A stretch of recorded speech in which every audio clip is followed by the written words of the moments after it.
The branch is almost ready. Such the branch. This is how it looks in the assembly. It is regarding the frame. Now let's get down to toning. What do we need to tint? Firstly, we need to tint these processes, which are small leaves that we made at the base of the pentacles.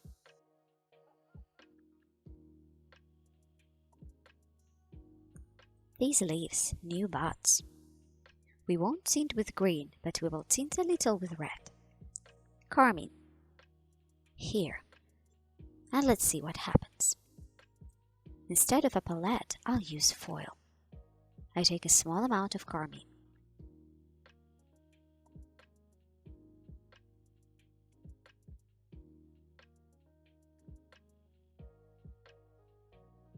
Small brush, napkin. I will not dilute because we must have a semi-dry brush. The shade should be barely noticeable. So,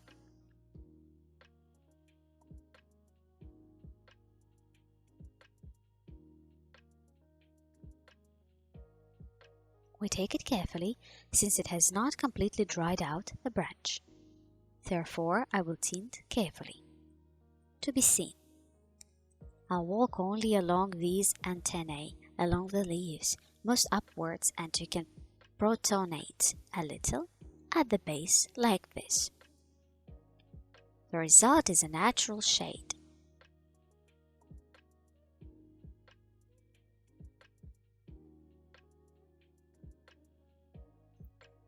So, we toned here. Now, where do we have such branches else? Even at the base of the second pentacle. We do the same. Grabbing the tips. The main thing is not to hurt the flowers. We do it here and grab a little at the base. So, now the third peduncle. The same thing. We walk along the top, along the edge, along the most. We do not completely tint these leaves.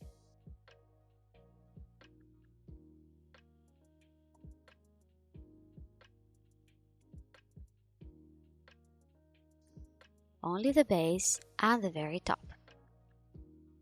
So, what else do we have? What other nuances are there? When we made stamens, they turned out to be just yellow. When I did it myself, I walked over the top, again with carmine. Along the top, along the stamens. I forgot one flower and didn't tell you. That is, when the stamens are ready, you can give such a red-orange effect slightly from above, slightly touching the stamens.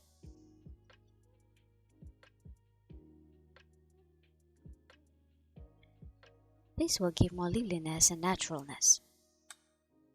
Here's what happens. So, what else do we need to do? There are leaves.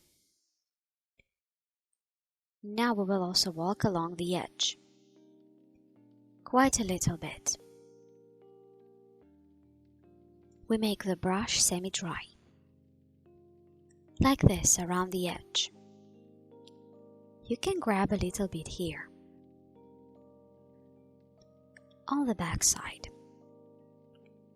All the leaves are traversed by carmine in edges. I repeat with a semi-dry brush. Here. We do not completely tint the leaf. We only wrap around these two folds for a realistic effect. We do the same here and here. On the reverse side a little. And this leaflet.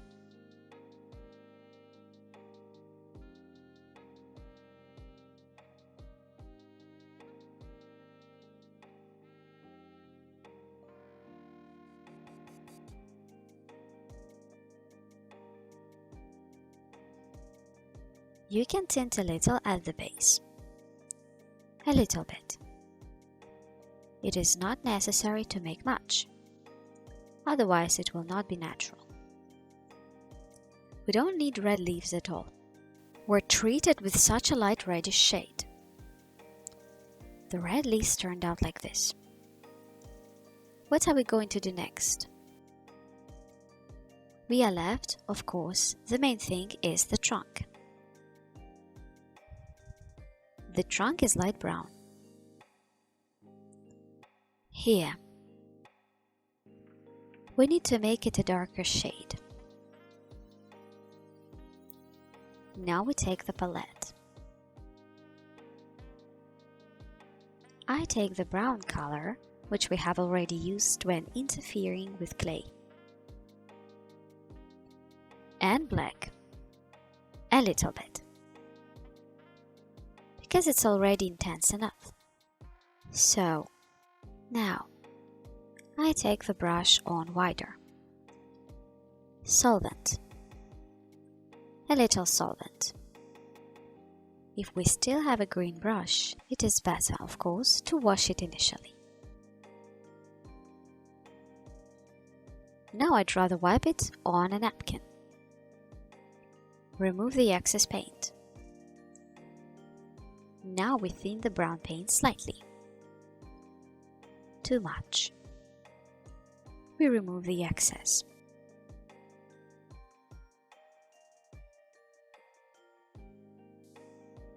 And dilute it a little with black. Let's make it a dark brown color. What can I do? First, we'll walk through the places where we have such bruises, faults.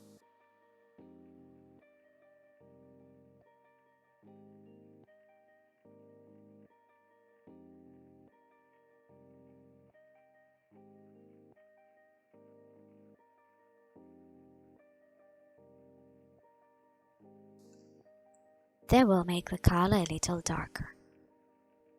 Now I'm adding more black.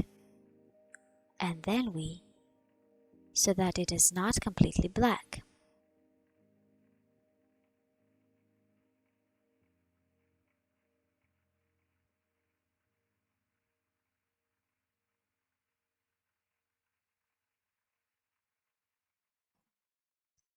Dark brown. Very dark brown. I blot it a little so that the color is not too intense. And I start at the base of the pedicles, these bumps.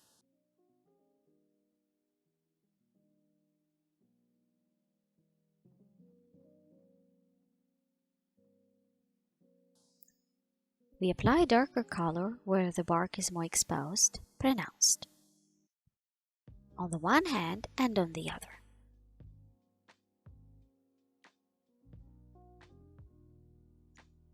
The main thing is from the front side, since the wrong side will still be glued. It will hardly be seen. We take further.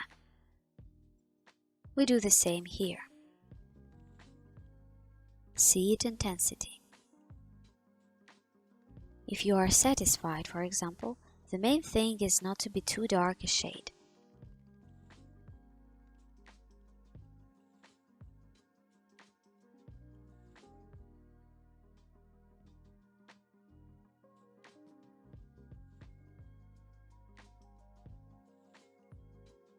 So, now here.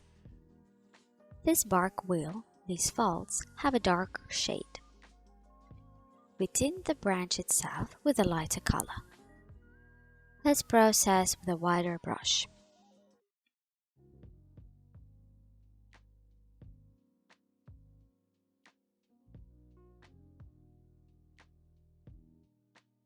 Now at the leaves.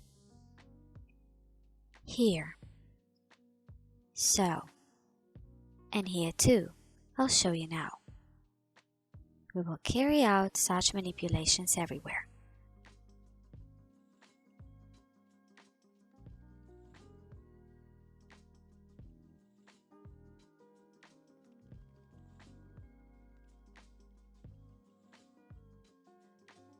We remove flowers carefully so as not to touch them, not to paint over them. In general, we go through all the points where we have more rumpled places.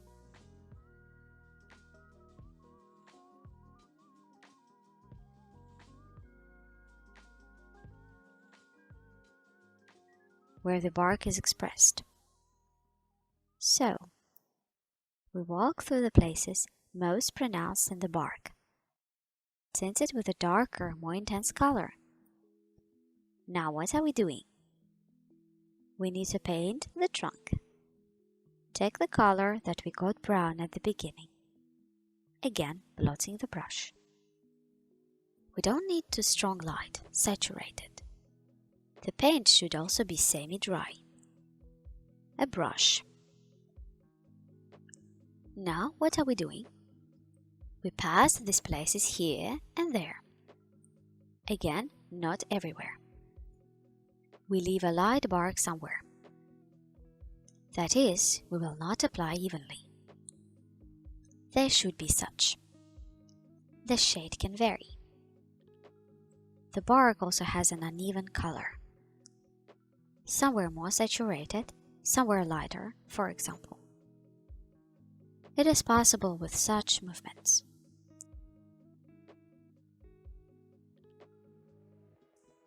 Since we created the effect of bark with a wrinkled napkin, you can even make the color more grayish in some places.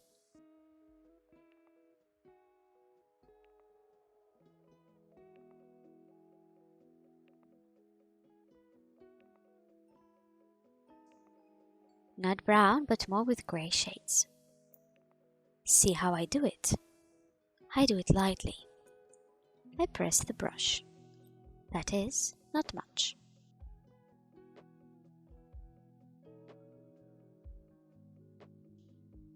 And basically I only tint on the front side, because it will be glued at the back side and will not be visible at all.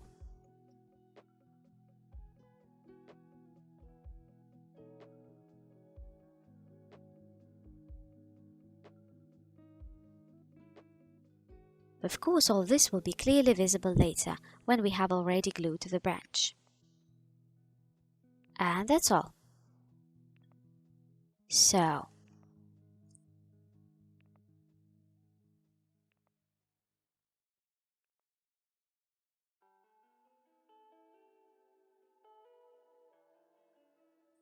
the main thing is to be careful not to stain the flowers. Make sure that the flowers do not come into contact with the trunk, so as not to get dirty. Otherwise, you will have to scrub it later. Here is still a little wobbling. When they dry, the whole thing will bond more tightly, dry and hold better. What do we need? Look. It is also a place. Now it is. Here, since the branches leave a little, we can also tint.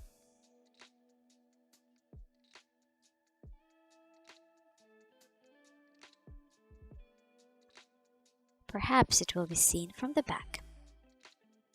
So, we look. Here's what we got. Here's a twig. I think it's so natural. It looks like. Now we need to leave it for a day until it dries completely. So the trunk, all the clay is completely dry. Paint dries after toning, oil paint, if it is not diluted. It will definitely dry in a day or two, if it is applied in thick strokes. And if it was diluted with a thinner, then in principle, in one day it can already dry out. That is, it will no longer make your hands dirty. Special products are applied for this. There are desiccants that are used while kneading into paint. They blow a faster drying effect. Or spray. We will just wait until it dries up a bit and we'll already glue it to the frame. I'll show you how we will do it. So, we are at the final stage. The twig has dried up. A day passed. So, and they prepared the frame. What will we do? We need to glue the twig to the frame. How are we going to do this? I am applying. I place it the way I would like the branch to be placed on the frame. already in the glued position. Now I need to mark 3 places where I will apply glue then and glue the twig. I take a marker. What will we do? This is the place where I mark the leg with a small dot. Now, we will glue this place too. I'll have to squeeze. Here. And so, I look. And here is the place where the twigs touch each other. In this place, I will apply glue here. That's all. Now,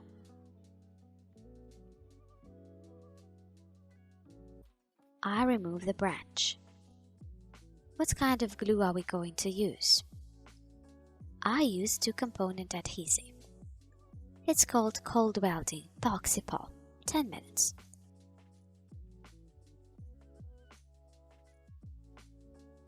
It is transparent.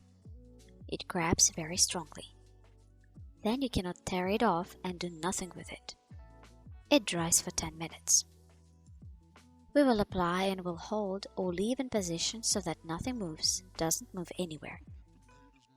Then it will dry after 10 minutes and that's it. The twig won't go anywhere. Ideally, use a 2-component adhesive. It is from different firms. Various names.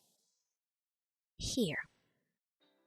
For example, if you use simple glue, the moment, I think, is not worth it, because there is such a tendency that it dries up over time and objects that are glued to the glue may fall off. Here. Therefore, be careful with it. Therefore, I recommend using a 2-component adhesive. So, you need to mix the glue. It consists of 2 tubes. This is better to do on foil. The main thing is the quantity we will determine. I won't do too much, because it is not necessary in principle. You see, it instantly dries up the lid. Now I'll try to open it.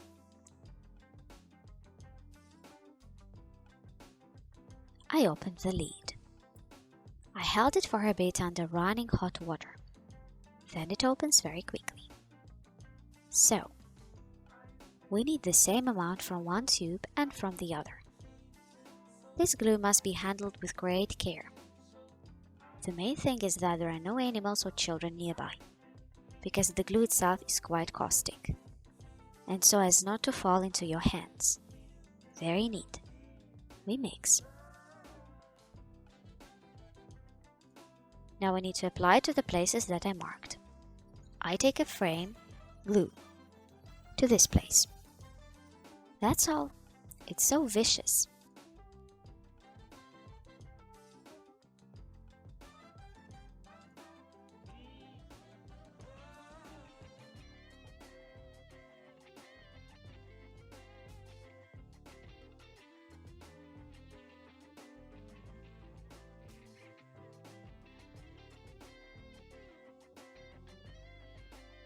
Stretches. So, where else do we have a place?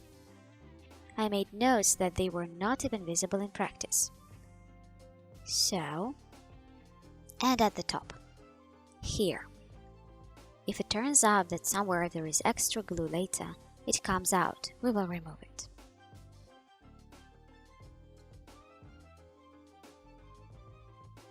So, now we apply it carefully.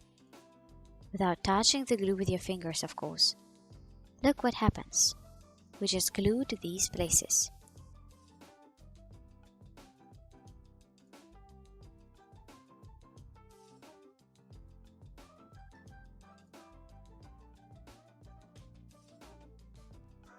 Now we will remove the excess, because it's still not very nice when it climbs. Although it is transparent, it will be visible. Carefully. The main thing is to crawl correctly.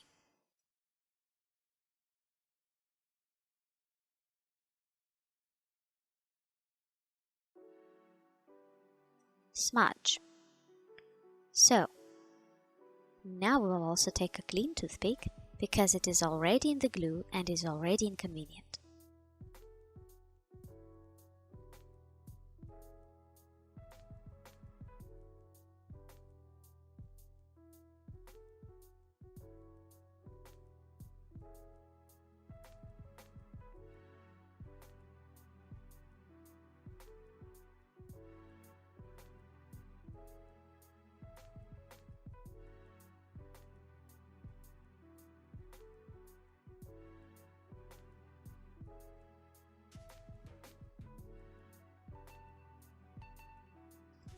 It becomes like boiled condensed milk.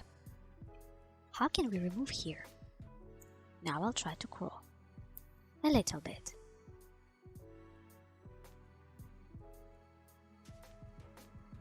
I cleaned up here, and this place remains. So when you remove the glue, if you will use this adhesive, be careful. It stretches.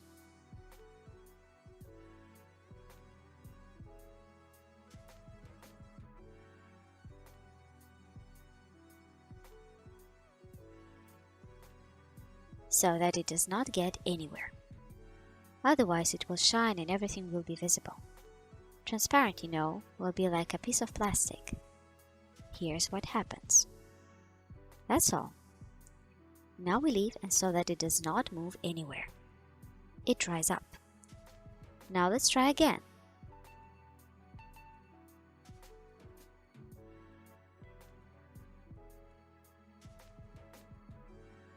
That's all. Everything's stuck. Everything is missed. We put it down. Let it dry for 10 minutes. Well, let it lie down a little more so that everything is certain. So well, here we have stuck. The glue is dry. More than 10 minutes passed. Everything is holding up perfectly. The glue is dry. What else have I done? I decided to complement the image a little. It was an idea to create flying petals from a twig. Here. At first I wanted to make only the petals below. I just have an extra flower left. I decided to tear off the petals from it and glue them. I glued one at the base of the frame where the glass is, and the second glued here. It turns out glued at an angle like this. Apparently, isn't it?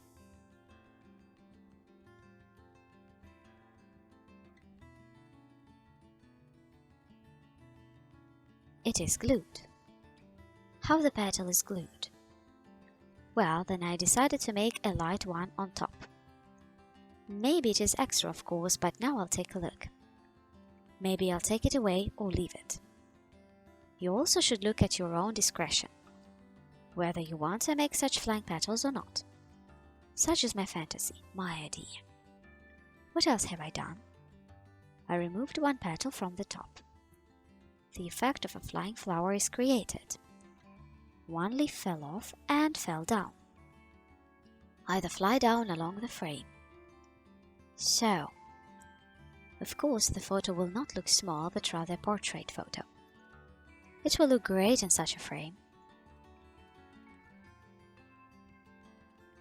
Yes, I thought my flowers would turn out a little smaller.